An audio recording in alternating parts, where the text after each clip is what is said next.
Hello बच्चों, नमस्कार। Mole concept की इस लेक्चर सीरीज में आपका स्वागत है। तो अभी तक हमने एटॉमिक मास क्या होता है, मॉलिक्यूलर मास क्या होता है, इन सब के बारे में स्टडी किया। आइए आज बढ़ते हैं थोड़ा सा आगे। आज हम शुरुआत करेंगे आयनिक मास से। जैसे एटॉमिक मास क्या था बेटा? एटॉमिक मास एक एटम का मास था। मॉलिक्यूलर मास क्या था बेटा? मॉलिक्यूलर मास एक मॉलिक्यूल का मास था। ठीक है। तो आयनिक मास क्या होगा? आयनिक मास क्या होगा? आयनिक मास एक आयन का मास होगा। क्या मेरी बात समझ में आ रही है? मैं लिखता हूं, mass of one ion is known as ionic mass। अच्छा, अब आयनिक मास में क्या ध्यान देना है आपको? अच्छा, आयंस कैसे बनते हैं पहले ये समझो। जैसे मान लो आयंस, आयंस दो तरह के होते हैं ना बेटा। एक होता है कैटायन और एक होता है एनायन। कैटायन मतलब ऐसी स्पीशीज जिसपे पॉजिटिव चार्ज हो, एनायन मतलब ऐसी स्पीशीज जिसपे नेगेटिव चार्ज हो। ठीक है ना? तो कैटायन और एनायन बनते कैसे हैं? कैटायन बनता है बेटा बाय लॉस ऑफ इलेक्ट्रॉन, और एनायन बनता है बाई गेन ऑफ इलेक्ट्रॉन। मेरी बात समझ में आ रही है? जैसे मान लो मेरे पास क्लोरीन है। क्लोरीन का एटम अगर एक इलेक्ट्रॉन गेन कर ले बनेगा Cl माइनस। एक इलेक्ट्रॉन अगर ये लूज करे तो बनेगा Cl प्लस। समझ में आ रही है मेरी बात? लॉजिक क्या है? क्लोरीन के पास 17 इलेक्ट्रॉन और 17 प्रोटॉन, नेट चार्ज जीरो। लेकिन जैसे ही एक इलेक्ट्रॉन गेन किया तो 18 इलेक्ट्रॉन एंड 17 प्रोटॉन, तो नेट एक नेगेटिव चार्ज आ गया। सिमिलरली अगर एक इलेक्ट्रॉन ये लूज करे तो 16 इलेक्ट्रॉन हो गया और 17 प्रोटॉन, एक एक्स्ट्रा पॉजिटिव चार्ज आ गया। ठीक है। अब बात ये है कि जो आयंस का मास रहेगा बेटा, उस पे चार्ज का कोई फर्क नहीं पड़ता है। तो मैं लिख देता हूं क्या, कि charge has almost no effect on the mass of ion. कहने का मतलब क्या है कि अगर क्लोरीन का मास आप 35.5 यू लिखते हो तो Cl माइनस का भी मास 35.5 यू लिखोगे, Cl प्लस का भी मास 35.5 यू लिखोगे। अब इसके पीछे की लॉजिक भी मैं समझा देता हूं, क्यों ऐसा हो रहा है बेटा, जरा समझो तो। जैसे 1 यू बराबर आपने पढ़ा है ऑलमोस्ट 1.67 इंटू 10 पावर माइनस 24 ग्राम होता है कि नहीं बताओ? और जबकि मास ऑफ वन इलेक्ट्रॉन कितना होता है? ये ऑलमोस्ट 9.1 इंटू 10 पावर माइनस 28 ग्राम होता है। तो आप देखो यू में और मास ऑफ इलेक्ट्रॉन में कितना ज्यादा अंतर है। मेरी बात समझ में आ रही है? अगर आप इन दोनों को डिवाइड कर दो, 1 you upon mass of one electron, तो कितना आएगा? 1.67 into 10 power minus 24 upon 9.1 into 10 power minus 28। ये ऑलमोस्ट आता है क्या बेटा? 1837। ऑलमोस्ट इसको आप मान लो 1840 to be more, 1840। Therefore 1 u is almost equal to 1840 times mass of one electron। इसका मतलब क्या हुआ? इसका मतलब ये हुआ बेटा कि कम से कम 1840 इलेक्ट्रॉन का लॉस या गेन होगा, तब 1 u मास कम होगा और 1 u मास बढ़ेगा ना बेटा। एक इलेक्ट्रॉन्स के आने जाने से एटॉमिक मास पे कोई फर्क नहीं पड़ेगा। मेरी बात समझ में आ रही है? क्योंकि इलेक्ट्रॉन का मास क्या होता है? 1 u से बहुत ही कम होता है, u से बहुत ही कम होता है। क्या ये बात समझ में आ रही है? कम से कम 1840 इलेक्ट्रॉन किसी स्पीशीज में ऐड करोगे तब उसका मास 1 u बढ़ेगा। कम से कम 1840 इलेक्ट्रॉन आप किसी स्पीशीज से हटाओगे तो उसका मास 1 u कम होगा। क्या मेरी बात समझ में आ रही है आपको? इसीलिए आयंस का मास जो होता है बेटा, उस पे चार्ज का कोई फर्क नहीं पड़ता है। सिंपली एटम्स के मास को आप सम कर दो तो आपको आयंस का मास मिल जाएगा। जैसे सल्फेट का आयनिक मास क्या हो जाएगा? SO4, 32 plus 16 into 4, 36, sorry 96 u आ गया। क्या मेरी बात समझ में आ रही है आपको? एसीटेट आयन का मास कितना होगा? बस जोड़ दो कार्बन का, हाइड्रोजन का और ऑक्सीजन का, ये आ जाएगा 59U। मैंने आपसे कहा फॉस्फेट का कितना होगा, जोड़ दो, फॉस्फोरस का 31, ऑक्सीजन का 16 इंटू 4 95U। मैंने कहा एल्यूमिनियम +3 का कितना होगा, 27U। क्या मेरी बात समझ में आ रही है आपको? आयंस का मास करने में आपको चार्ज का कोई भी रोल नहीं देखना है, क्योंकि इलेक्ट्रॉन के आने जाने से 1 2 3 100 इलेक्ट्रॉन के आने जाने से मास पे कोई फर्क नहीं पड़ता है, देयर इज नेग्लिजिबल इम्पैक्ट। क्या मेरी बात समझ में आ रही है? इसमें कोई दिक्कत तो नहीं है? समझो इसको आराम से, ठीक है? चलो, अब बेटा जरा आप एक बात और समझना। क्या समझना? अच्छा, एक टर्म तो आपने पढ़ा एटॉमिक मास, और एक टर्म और आता है बेटा मास नंबर। तो ये एटॉमिक मास और मास नंबर, इनमें क्या रिलेशन है? क्या ये सेम है? क्या ये अलग है? आइए इनको देखने की कोशिश करते हैं। देखो, एटॉमिक मास की अगर मैं बात करूं तो मैं यहां लिख देता हूं एटॉमिक मास, और ये मास नंबर। समझते हैं आराम से इसको। एटॉमिक मास क्या होता है? Mass of an atom. एक एटम लिया, उसके मास को हमने क्या बोल दिया, एटॉमिक मास। और जबकि मास नंबर क्या होता है बेटा? Number of protons and neutrons in the nucleus of an atom.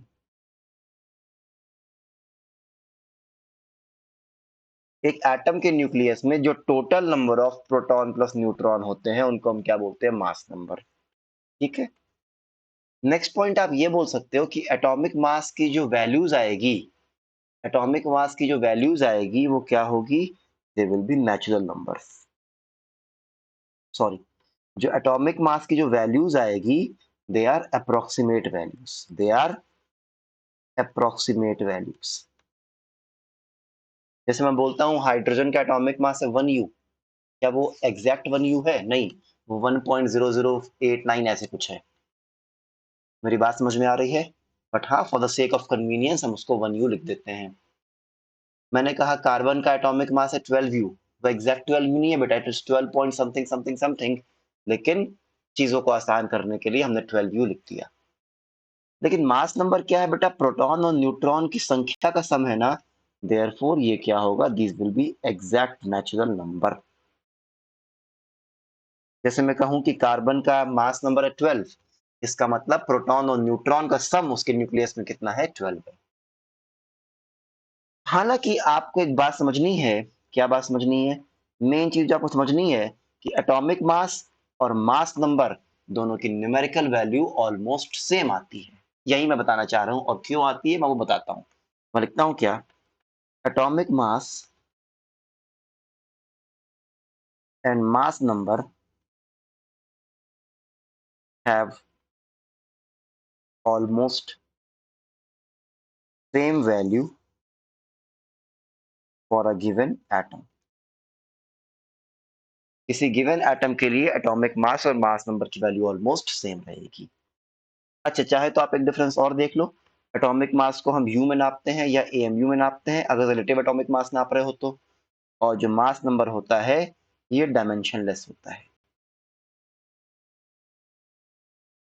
Main चीज हमें ये समझनी है कि एटॉमिक मास और मास नंबर, मेन चीज हमें ये समझनी है कि एटॉमिक मास और मास नंबर जो है, एक मिनट बेटा,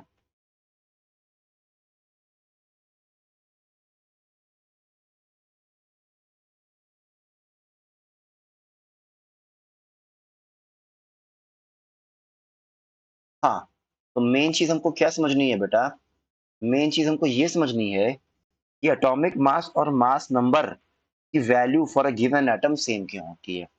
और सेम होती है तो अच्छी ही बात है, हमें एटॉमिक मास और मास नंबर की वैल्यू को अलग अलग याद करने की आवश्यकता नहीं पड़ेगी। आइए समझते हैं। जैसे मान लो बेटा, मैंने लिखा सोडियम, मैंने लिखा सोडियम, ठीक है ना।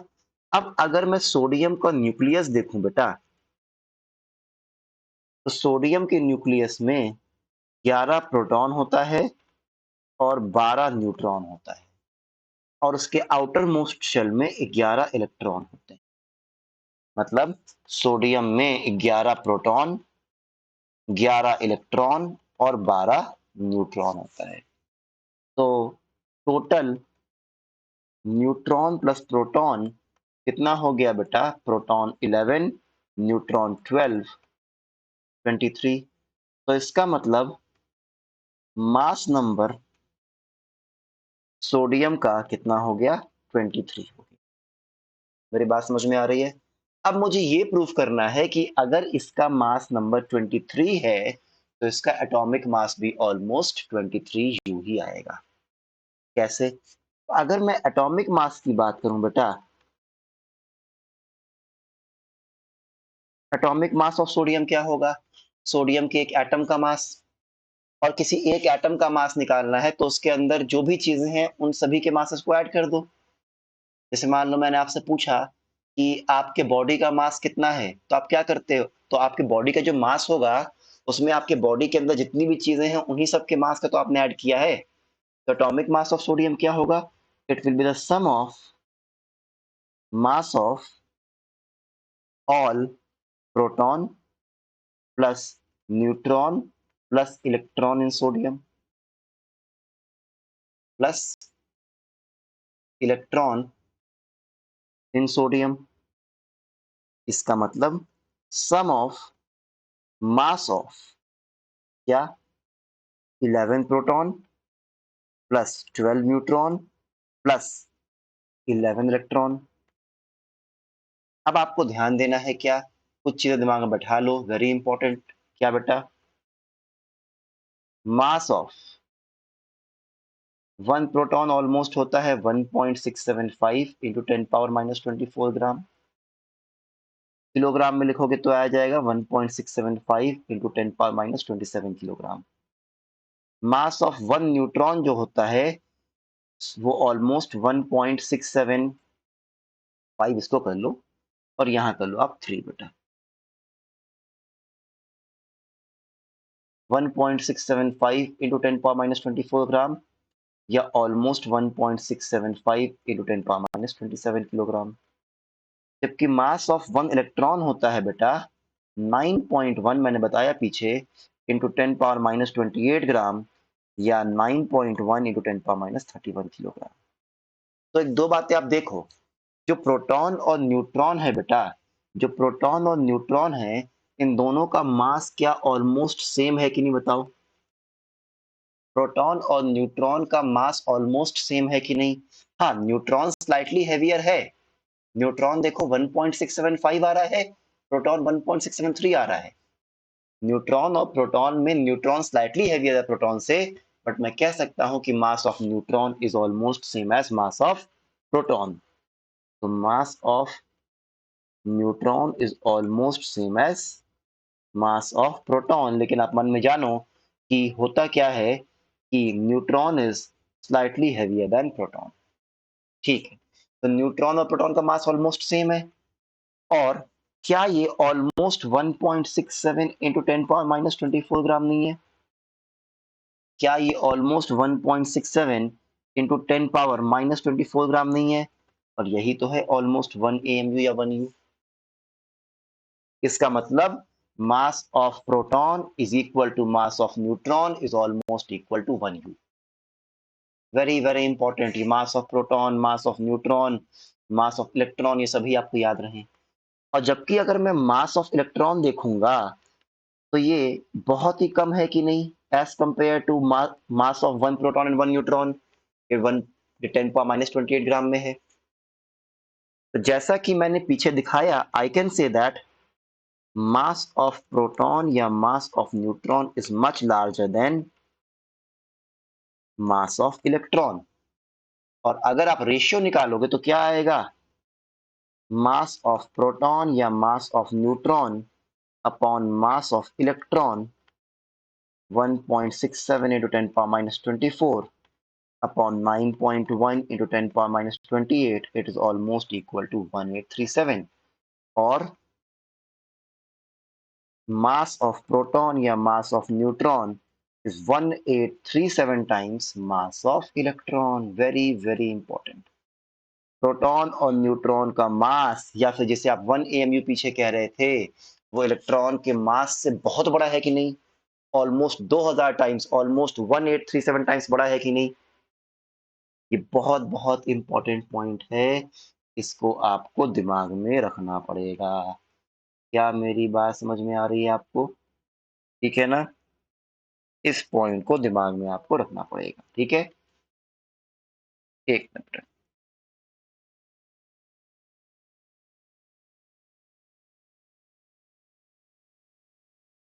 ठीक है, तो अब आइए हम चलते हैं अपने टॉपिक पे। तो मैं क्या कह रहा था कि जो एटॉमिक मास होगा सोडियम का, वो sum of mass of 11 proton plus 12 neutron plus 11 electron होगा। तो नीचे लिखता हूं मैं यहां से, is equal to mass of 11 proton. एक प्रोटॉन का मास ऑलमोस्ट कितना हुआ? क्या एक प्रोटॉन का मास ऑलमोस्ट 1 यू हुआ कि नहीं? 11 प्रोटॉन का मास ऑलमोस्ट 11 यू हो गया। 12 न्यूट्रॉन का मास ऑलमोस्ट 12 यू हो गया। और जबकि 11 इलेक्ट्रॉन का मास कितना हो जाएगा? क्या ये 11 इंटू 1/1837 यू होगा कि नहीं, बताओ जरा देखो तो। यहाँ मैंने लिखा है ना, यहाँ मैंने लिखा है कि नहीं कि मास ऑफ वन प्रोटॉन या न्यूट्रॉन मतलब 1 u is almost equal to 1837 times mass of one electron, और मास ऑफ वन इलेक्ट्रॉन कितना हो गया? 1/1837 यू। ठीक है, तो इसका मतलब क्या हुआ? ये वन इलेक्ट्रॉन का मास ऑलमोस्ट क्या हो गया? 1/1837 यू। तो 11 इंटू 1/1837 यू। तो इसको क्या मैं नेग्लेक्ट कर सकता हूँ कि नहीं? तो ये ऑलमोस्ट 23 यू आ गया कि नहीं, बताओ। तो इसका मतलब जो मास नंबर है वो एटॉमिक मास के ऑलमोस्ट बराबर इसलिए आता है क्योंकि mass of electron is negligible as compare to the value of 1 u. क्या मेरी बात समझ में आ रही है आपको? इसमें कोई दिक्कत तो नहीं है? जैसे मैंने आपसे कहा कि नाइट्रोजन का एटॉमिक मास है 14 यू। नाइट्रोजन का एटॉमिक मास 14 यू है, तो इसका मास नंबर कितना होगा? 14। ठीक है ना? मैंने कहा मैग्नीशियम का मास नंबर है 24, तो इसका एटॉमिक मास क्या होगा? ऑलमोस्ट 24। क्या मेरी बात समझ में आ रही है? क्योंकि इलेक्ट्रॉन के मास को हम प्रोटॉन और न्यूट्रॉन के मास के आगे नेग्लेक्ट कर सकते हैं। अब मेरी बात समझ में आई आपको? इसमें कोई दिक्कत तो नहीं है? चलिए फिर, that's it for today. Thank you all and a very happy learning. Thank you.